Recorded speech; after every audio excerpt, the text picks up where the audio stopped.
اچھا ساتھی وہ ہوتا ہے جو آپ کے لفظوں کو نہیں بلکہ آپ کی خاموشی کو بھی سمجھے۔ قدرت کے فیصلوں کا انتظار بہت طویل ہوتا ہے، مگر نتیجہ انصاف پر مبنی ہوتا ہے۔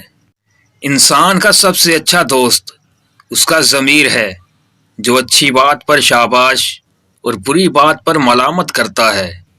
ناظرین، تقدیر ان سے پیار کرتی ہے جو جد و جہد کرتے ہیں۔ دین غریبوں سے شروع ہوا تھا اور غریبوں میں ہی رہ جائے گا۔ کسی بزرگ نے بولا، جو شخص صبح کے وقت آسمان کے تارے دیکھے گا تو اس کی زندگی کا ستارہ ہمیشہ چمکتا رہے گا۔ جس کا اللہ سے رابطہ نہ ہو اس کی روح ہمیشہ تکلیف میں رہتی ہے، چاہے جسم کتنا ہی راحت میں کیوں نہ ہو۔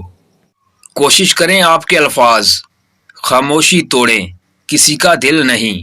لوگ دیکھتے ہی نہیں اور بول کر چلے جاتے ہیں، اس کے بعد سننے والا اٹھ کر کھڑا ہی نہ ہو سکے۔ موت کی طرف سفر تیزی سے جاری ہے، نہ دن کا پتہ چل رہا ہے، نہ مہینے کا اور نہ ہی سال کا۔ اللہ ہم سب کو نیک اعمال کی توفیق دے۔ ناظرین، نرم الفاظ پر خرچہ کچھ نہیں ہوتا، لیکن ان کی قیمت بہت زیادہ ہوتی ہے۔ مشین کو زنگ لگ جائے تو اس کے پرزے شور کرنے لگتے ہیں، اور عقل کو زنگ لگ جائے تو زبان فضول بولنے لگتی ہے۔ امید کبھی نہ چھوڑنا، کمزور تمہارا وقت ہے، اللہ نہیں۔ گھر کی چٹائی ہسپتال کے بیڈ سے بہتر ہے، اور رزق کی تنگی سانس کی تنگی سے بہتر ہے۔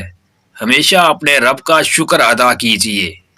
جب رسی سخت ہو جائے تو سمجھ جائیں رسی ٹوٹنے والی ہے، اسی طرح حالات سخت ہو جائیں تو سمجھ جائیں آسانی آنے والی ہے۔ منفی سوچ غلط نمبر کی اینک کی طرح ہی ہوتی ہے، ہر منظر دھندلا، ہر راستہ ٹیڑھا اور ہر چہرہ بگڑا ہوا ہی نظر آتا ہے۔ ناظرین، یاد رکھو، اللہ اس عورت کی نماز قبول نہیں کرتا جو بلوغت کو پہنچے اور پردہ نہ کرے۔ آزمائش جتنی سخت ہوتی ہے اس کا بدلہ بھی اتنا ہی بڑا ملتا ہے۔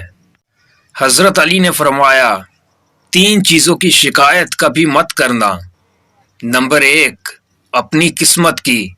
نمبر 2، اپنے بچوں کے سامنے بڑوں کی۔ نمبر 3، غیر کے سامنے اپنے دوست کی۔ اپنی زندگی میں ہر کسی کو اہمیت دو۔ جو اچھا ہوگا وہ خوشی دے گا، اور جو برا ہوگا وہ سبق دے گا۔